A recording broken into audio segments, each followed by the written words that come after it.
গঙ্গা নদী, গ্যাঞ্জিস রিভার, ভারতীয় উপমহাদেশের সবচেয়ে পবিত্র ও গুরুত্বপূর্ণ নদীগুলোর একটি। এটি শুধু একটি নদী নয়, ধর্ম, সংস্কৃতি, ইতিহাস এবং জীবনের সঙ্গে গভীরভাবে জড়িত। উৎস ও প্রবাহ।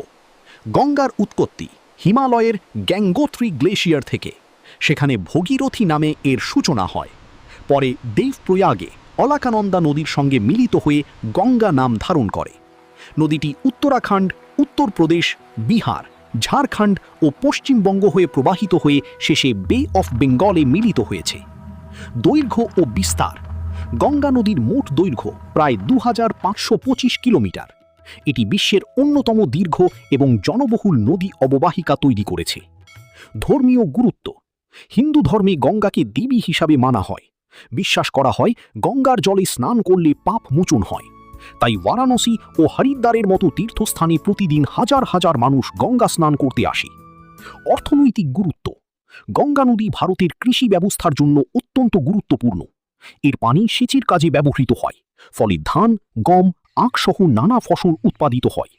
এছাড়া নদীপথে পরিবহন ও মাছ ধরার ক্ষেত্রেও এটি গুরুত্বপূর্ণ। পরিবেশগত সমস্যা।